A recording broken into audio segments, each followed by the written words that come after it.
Santa Rita Jail near Oakland, California is the 5th largest in America. Jail can be a world of violent gangs, hundreds of cliques that bring rivalries and vendettas from the streets behind bars. Here, San Mateo, some manual gangster, you know what I'm saying? For many, life here means making a choice: join a gang or live without protection. You've got to run with somebody, because if you're out there by yourself, there are sharks watching you left and right. Jail becomes a proving ground where old-time gangsters teach youngsters the ropes. It's mostly respect your race. You always try to stick with your race. Trying to stay a step ahead of these gangsters is the jail's gang unit, working to keep the peace in a world fraught with hidden danger. The majority of them probably do have weapons right now. It could be just a small razor blade stuck in the side of the cheek. It could be anything. It's a constant battle for control between the deputies and the prison gangs. This morning, in the staff muster room at Santa Rita Jail, deputies are arming themselves with flak jackets and non-lethal weapons, all in preparation for a shakedown. Just hours earlier, a deputy was attacked by an inmate. We're going to be going out to, starting out with Housing 33. We're going to be doing a shakedown in that housing unit. We did have a deputy that was assaulted this morning, as you guys know.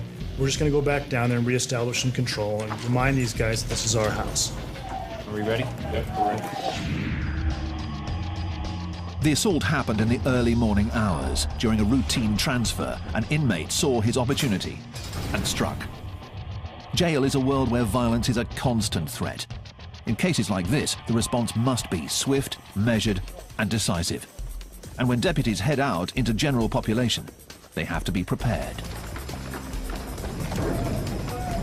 Inmates may resist or fight back. Each situation is different, and the jail must respond with the appropriate force and numbers. In the case of shakedowns, the element of surprise is key. East side, gentlemen, I need everybody on your feet. Do not go to your drawers. Get up, get dressed. Searches like these are a fixture of life here at Santa Rita Jail. But when a deputy is attacked, everything becomes more intense, and even the slightest show of defiance can get an inmate handcuffed. Turn around, put your hands behind your back. Stop. Let's go. The deputies search every cell and turn over every bunk. Their aim is to find contraband, like weapons, drugs, and alcohol. Already the search is getting results. They uncover dozens of containers of homemade alcohol called Pruno. Throw some sugar in there and apple juice, and then just tighten it up, and it just starts fermenting. It's the catalyst for a lot of fights. People start drinking, and they get that liquid courage, and then a lot of fights break out. We do this on a routine basis. However, if you're going to be that housing unit that today you're going to threaten our staff, well, we move you to the top of the list. And today, they threaten our staff. Based on an assault that took place this morning, we move them to the top of the list. More than 150 inmates will be searched today, yielding gallons of alcohol. But the fight for control here is never ending, driven by one simple fact. This is the 5th largest jail in America.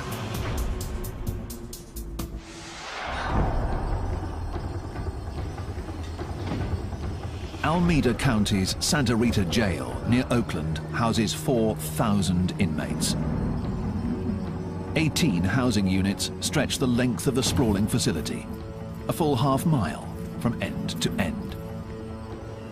There are 2 wings. The east side has protective custody units and minimum security dorms that house more than 300 inmates.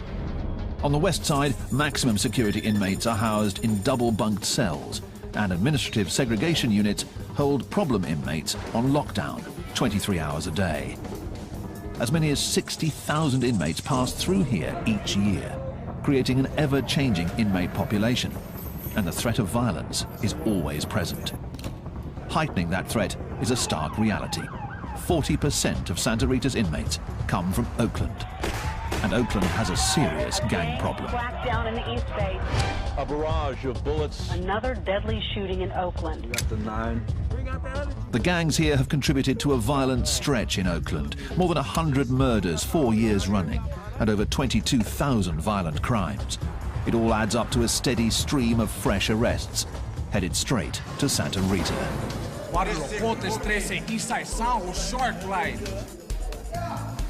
The streets of Oakland set the tone here, and roughly half of the inmates have gang affiliations and often bring vendettas and rivalries with them from the street. Keeping control means constant vigilance that begins the moment inmates walk through the door. Deputy Terry Carson is working at the intake area, known as ITR.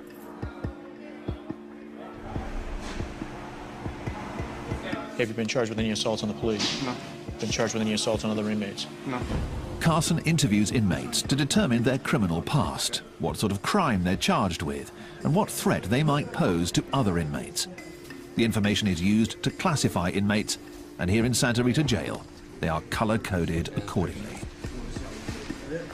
Inmates given blue jumpsuits are considered medium security, posing a low threat. Yellow is given to those with heavy charges or a history of violence behind bars. Terrorist threats?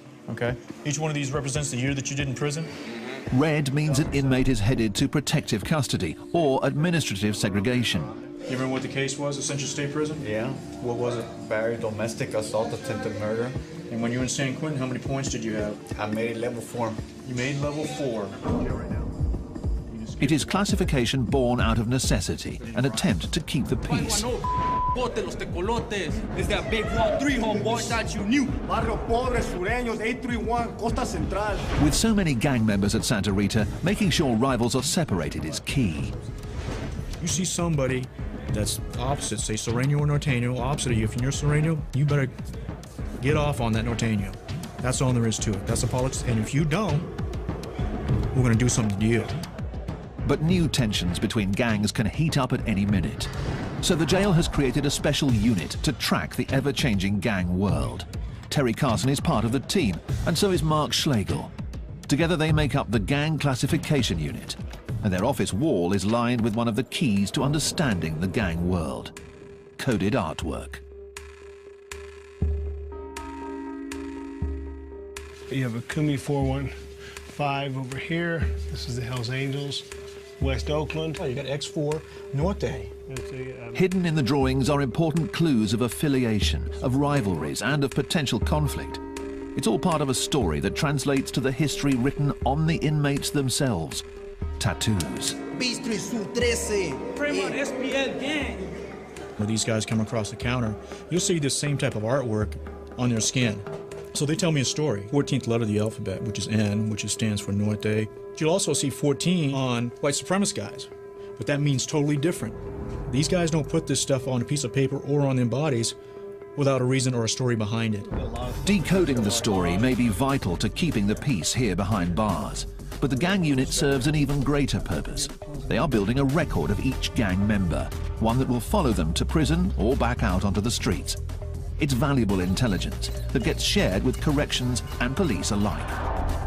But the challenge for the gang unit is daunting. There are hundreds of cliques and gangs in California, and on any given day, behind the walls of Santa Rita, many of them are represented. You got Border Brothers, you got everybody, Paisas, blacks, whites. If enemies are housed together, violence will follow. And right now, in Maximum Housing Unit 6, is a graphic reminder of that reality. Crime scene cleanup is already here, removing the remnants of a violent fight that started just hours earlier. Yeah, we had just opened the doors for dinner feeding. An inmate ran down here from cell 14, entered the cell, attacked the other inmate, had a razor blade attached to a short piece of plastic, tried to slice him on the facial area. The injured inmates have been taken to medical, where the attacker may face charges for assault. It's still unclear whether the fight was gang-related.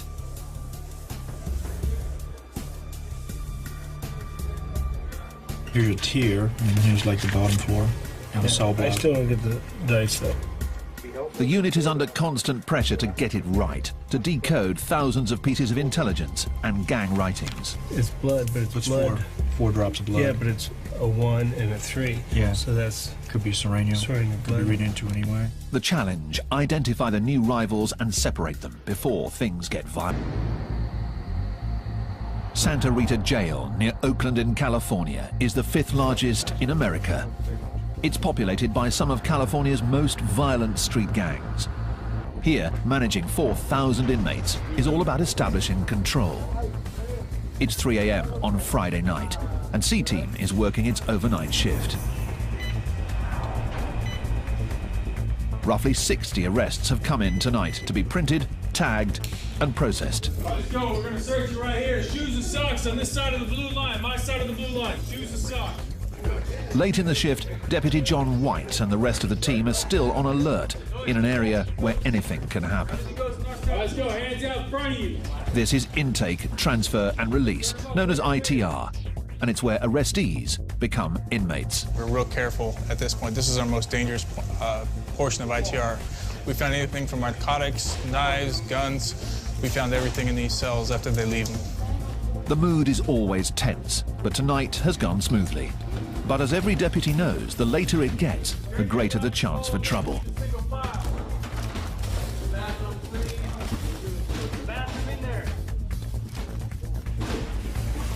We're roughly 10 hours into our shift right now. Every minute, every second, you have to be attentive to all your surroundings. Around the corner in the pat-down area, that vigilance pays off when an inmate makes a move at a deputy. The response is quick, measured, and designed to make one point clear. This is jail. We have to set the tone because they come across and they're not fully acclimated to being in custody. They don't realize they are not in control anymore. This is an individual that came across, he's intoxicated. They came across, we attempted to search him, he became combative. So for our safety and for his safety, we went ahead and we restrained him, brought him back to the back. It happens every night. Don't kick me, dude. The alcohol does funny things to people, and unfortunately, this is where they usually end up. This inmate will sober up in a back tank of ITR. By night, it's a quiet corner for problem inmates. But in the morning, the mood changes radically as ITR transforms into the bustling hub of the jail.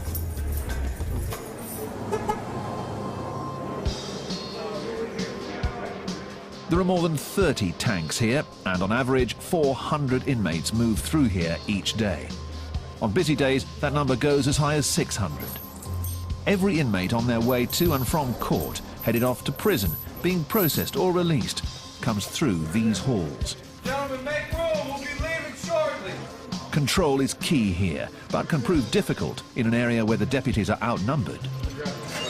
You've got, anywhere from 8 to 12 people on a shift working down here, but at any given time, you could be working with up to 300 inmates.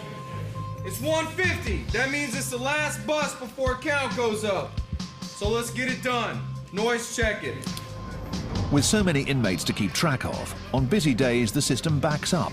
That can create tension, especially in the larger tanks, known as the bullpen. Typically there are less than 20 detainees in here.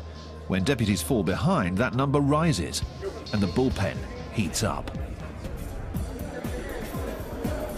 On a hot day in the middle of July, you open the door and it's literally like a sauna hits you in the face. You can feel the moisture in the air. It's kind of like when you open up your oven at home after you've cooked something. I mean, the more bodies that are in the tanks, obviously, the hotter it gets in there, the more talking is going on, and tempers tend to kind of flare sometimes. It's all concrete, and you just sit in there, it get hot, the vents stop blowing hot air, it's stinking, people farting and complaining, and next thing you know, somebody say something, and there it go, boom. It's like fire to gasoline.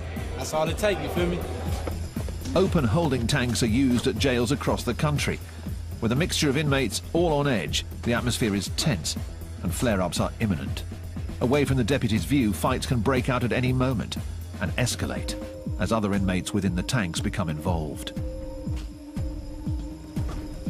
Stand by, gentlemen. I'll be right back.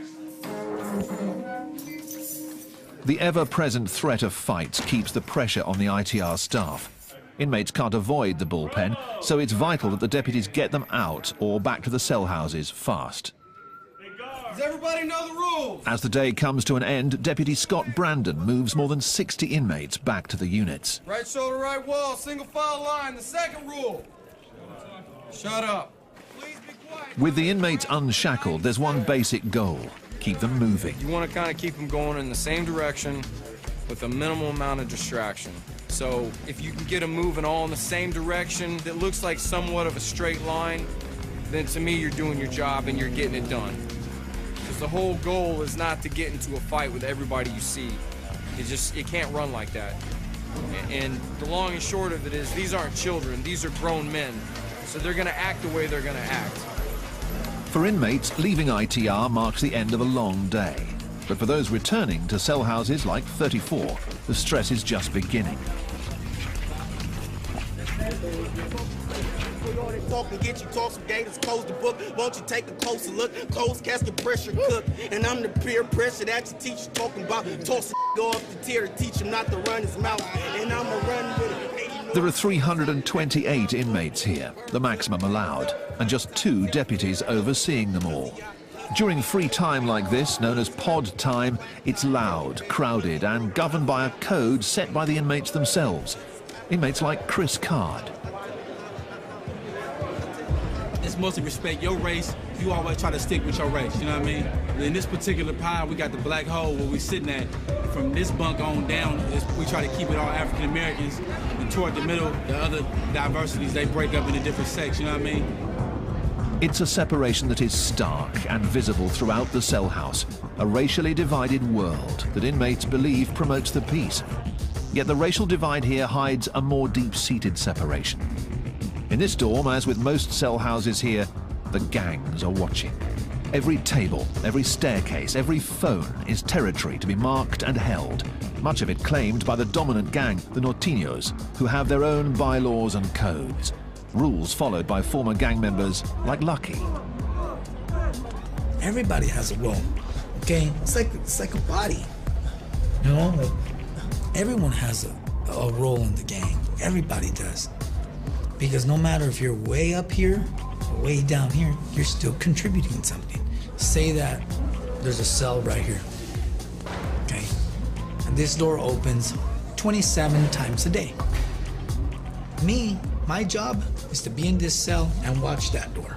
And I jot down every time that door opens. Okay? That's my job. I'm part of something. I am doing something. When you're in a gang, in a Norteño gang setting, it's by law you work out. If you don't, you will be disciplined and you'll be dealt with accordingly. That's the way it is.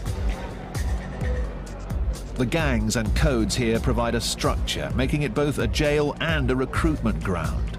Though inmates claim that segregation keeps the peace, fights do break out. And when this happens, it's each race and each gang for themselves. Me, my understanding, all my we gonna rock. If it go down, we gonna rock. Ain't no hands down, no question about nothing, man. If it kick off, man, we finna get on top of your helmet, man. Straight up, take no prisoners, cause you ain't about to, I'm not finna go home in no bag.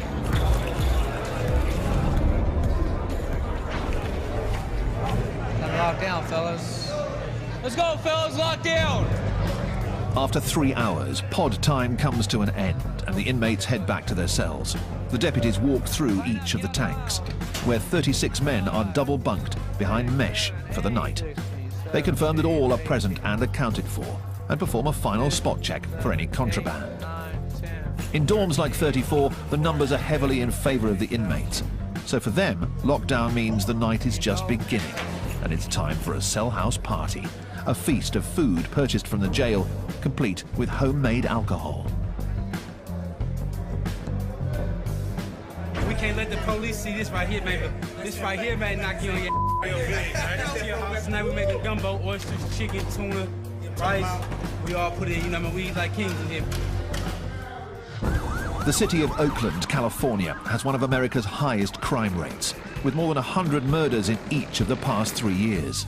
Police are investigating Oakland's third murder of the weekend. 40% of Santa Rita's inmates come from Oakland, and many of them are in gangs. It's the first stop for the accused on their way to trial.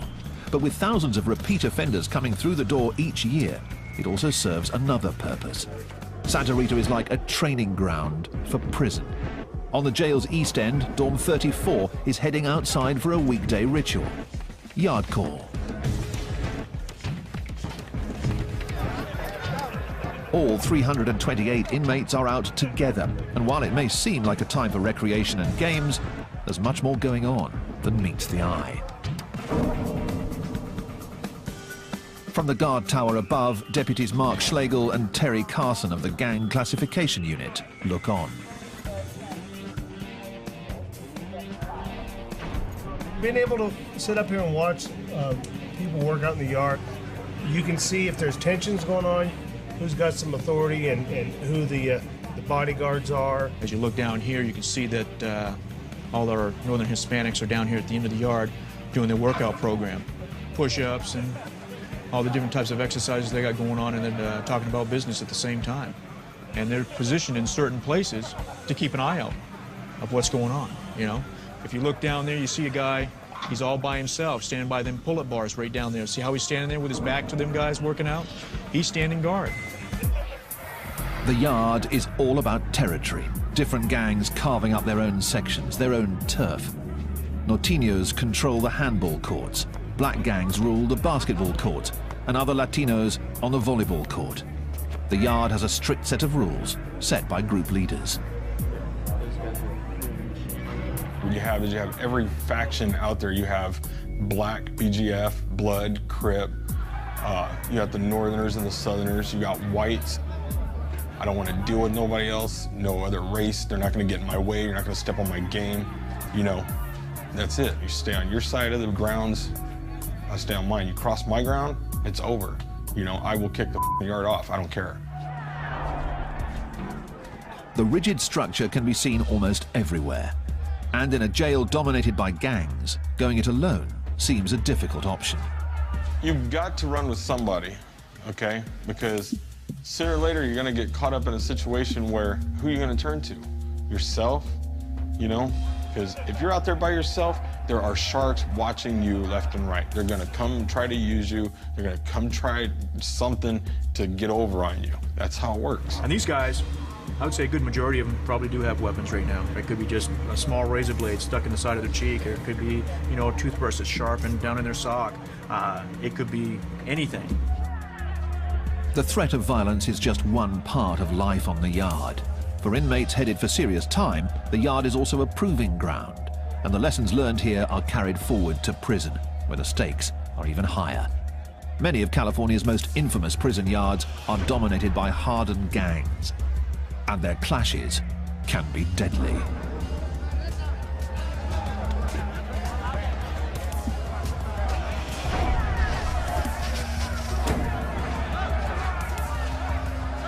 Even in this seemingly chaotic environment, the rules of engagement are strict and clear. Whoever's having the issues against each other, their channel or their shot caller will come and let you know, hey, back the up for a while, we're going to go get off. If you want to get involved, let us know.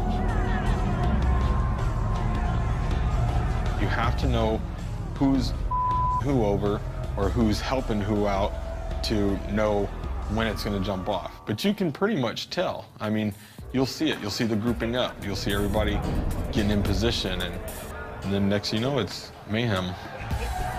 This riot at California's Pelican Bay prison probably started after tensions built between rival gangs. The conflict lasted for more than half an hour as corrections officers tried to regain control. In the end, more than 20 inmates were injured. The threat is always there. You could walk past some guy and look at him just like, you know, the sun be in your eyes, and you look at him with your eyes like, you know, and then he'll run up on you. What the hell are you looking at? Nothing. Oh, I'm not nothing. See, and it could go just a domino effect of, you know, you're just saying the wrong things. The constant threat of violence has created a surprising shift. Gang members behind bars are turning their backs on gangster life. They're called dropouts, and they make up more than half of the inmates in protective custody here at Santa Rita. And Brian Curlis is one of them. Leaving gang life behind is no easy task. Curlis is in on a parole violation and is waiting for his sentence, which could mean a return to prison.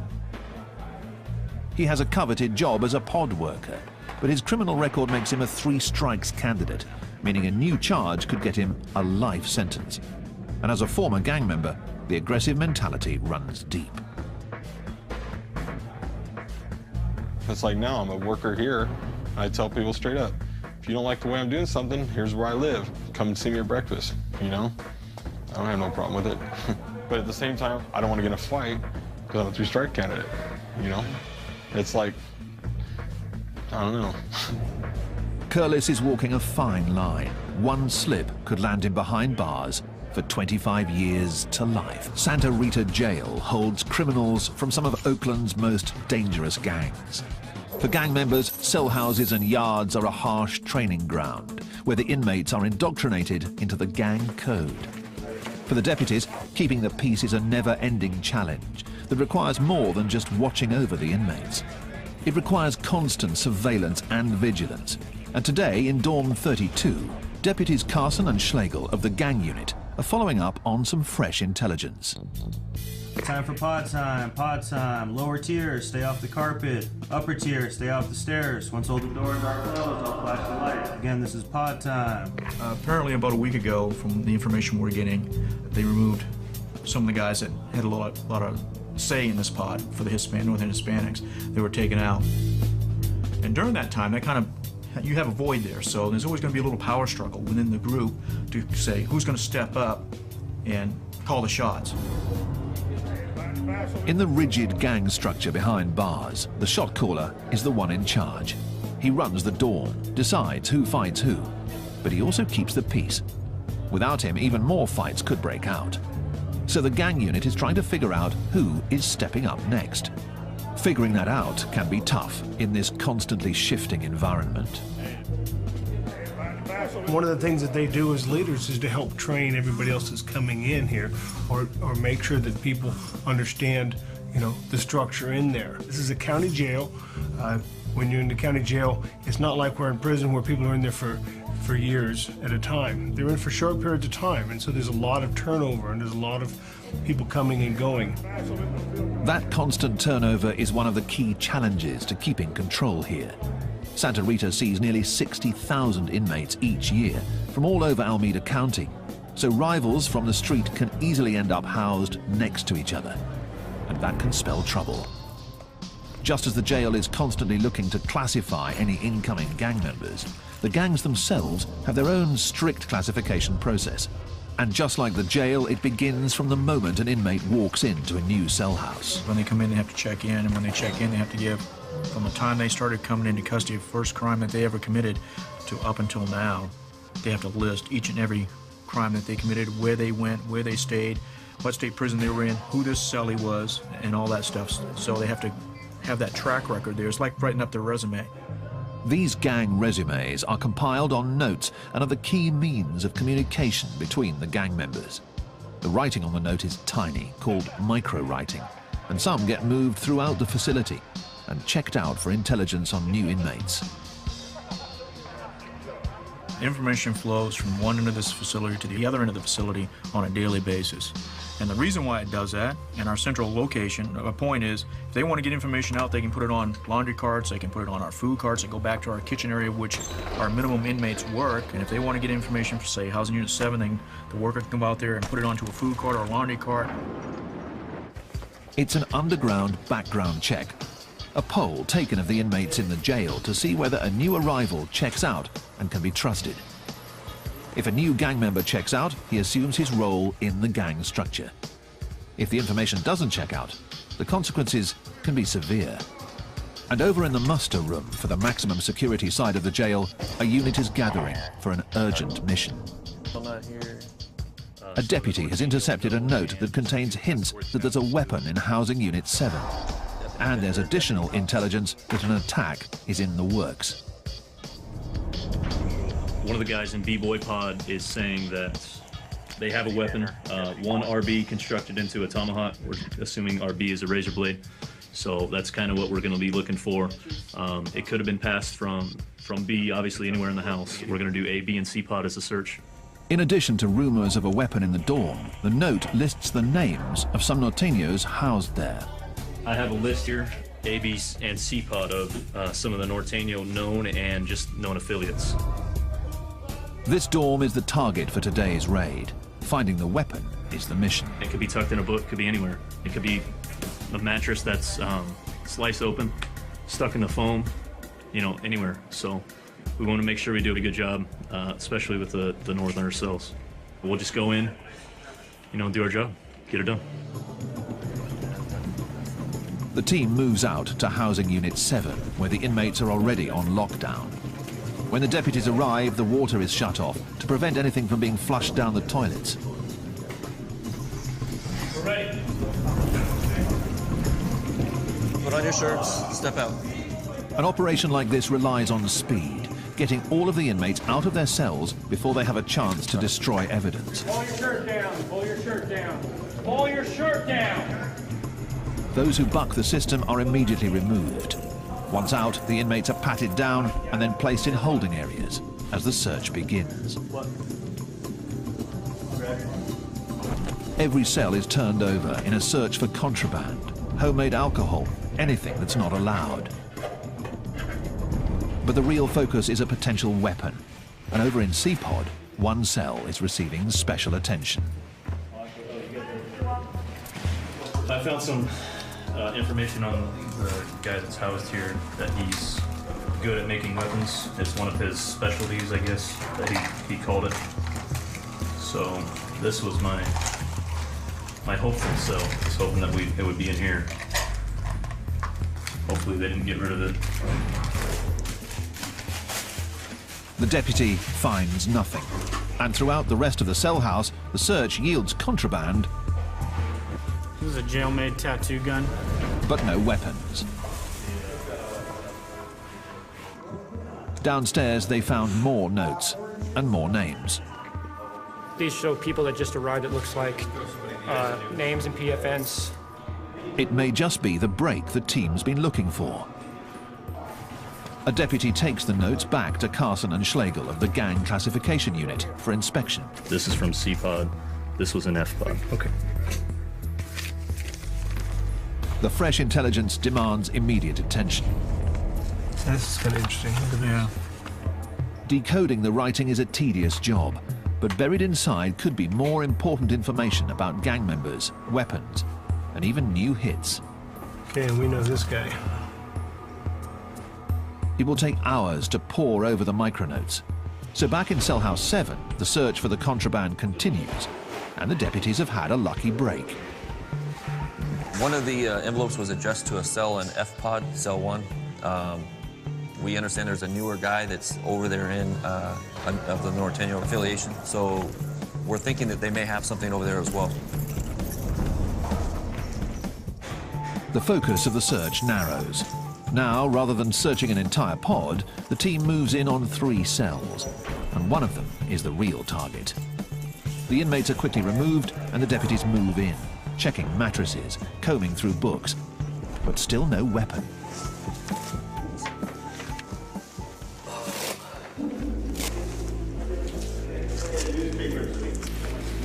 Out in the common space, a deputy spots something wedged under the television. It's coming. That's what that's there for. It could be what they came here for. Yeah. A blade. Yeah. So we fit it up to slice somebody with. Yeah. See? The dangerous weapon is removed from Cell House 7. And for now at least, a possible gang hit is averted.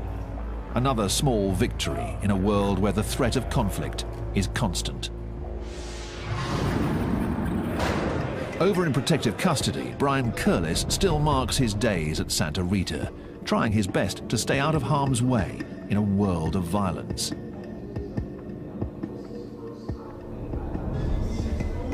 Curlis is on a parole violation, but has turned his back on gang life. It's a decision that makes him a constant target, even here in protective custody.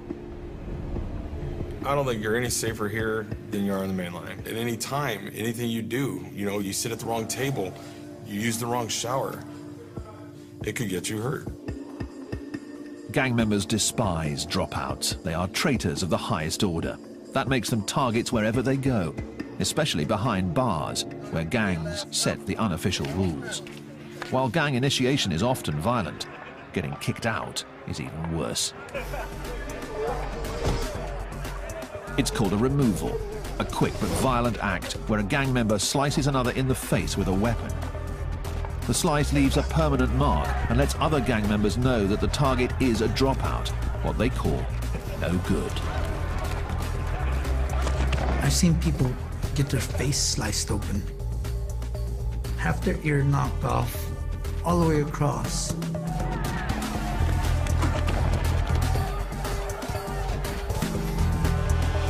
be a dropout, you know, it's like you're hated. You're hated a lot. People literally 100% want to kill you. By being placed in protective custody, the dropouts are already marked by the red jumpsuits they wear. So far, Curlis hasn't been attacked, but anything's possible in jail. It's something you got to deal with, you know? As you get older, you get wiser. If somebody starts assaulting me, I'm going to fight back. You know, I'm going to defend myself to the fullest. You got to be stronger than the average person around here. Curlis will soon find out his sentence. Until then, he's constantly on edge, always looking over his shoulder. Santa Rita Jail is a revolving door for some of Oakland, California's most violent gangs. An estimated 30,000 people with gang affiliations come through here each year, and deputies are always on their guard, always looking out for conflict. In intake, transfer and release, the day is just getting underway. A dozen deputies start their daily routine, moving 200 bodies through these halls. Gentlemen, we're going to move down to the nurse. Remember our discussion. The quicker you guys do it, everybody cooperates, you get through fast. Terry Carson of Gang Classification is on his post at the front end of the system, screening the new intakes, trying to figure out whether they have gang affiliations and where to put them. Remember these street gangs? No. None? Any tattoos? No tattoos. Nothing. Nothing on your back? Nothing. The process of classification here is never-ending. It's a process designed to keep rival gangs separated and violence from breaking out. Despite their best efforts, clashes can happen at any time. Clashes that escalate as staff step in to break them up. Out on the maximum security wing, in Housing Unit 4, a deputy has been caught in the crossfire while breaking up a fight between 3 suspected gang members. The inmates are already on lockdown as an investigation is underway, and the pod is littered with the remnants of a brawl. The deputy on duty is still shaken after having a chair thrown at him. A search of the pod after the fight, all inmates were searched and jail-made weapons were located within the pod. It makes you think when you go running in there to protect these guys, if somebody's gonna stab you and or hurt you also. It could be a trap, you never know. In an isolation cell, the inmate who threw the chair is still being questioned. Threw a chair, threw a couple of chairs actually. To what? Protect yourself? Yeah. The deputies suspect that the fight was between rival gangs vying for power in the cell house. Since a deputy was involved, the punishment is stiff. This inmate may face new charges and more time for assault. Sign me a charge? Really? Yes, you are.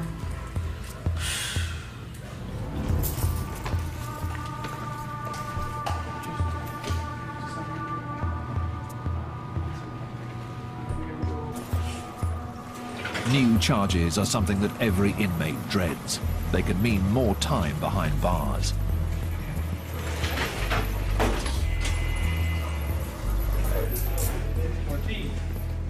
Former skinhead Brian Curlis is trying to steer clear of getting new charges of his own. He's shipping out of Santa Rita, headed back to prison. Leaving jail behind means returning to a world where the convict code runs even deeper. As a gang dropout, he'll face challenges daily.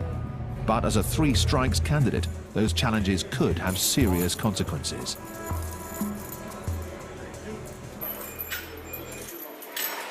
I have too much violence on my jacket to where if I even slap somebody in prison for mouthing off at me, I could do life, you know, but I'm a dropout right now.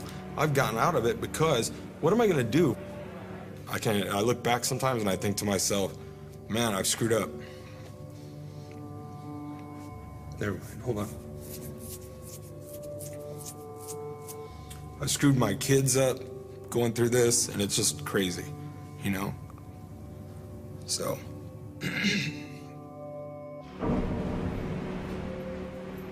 Curlis's sentence is 250 days. 250 days to toe the line and steer clear of fights. If he fails, it could mean a life sentence. The prison bus leaves, signaling the end of another day. Back in the cell houses, the evening brings with it a familiar sight. Deputies have formed a squad and are making their way across the yard. It's another shakedown, another attempt to remind the inmates of who's in charge. The battle for control between gang members and deputies never ends.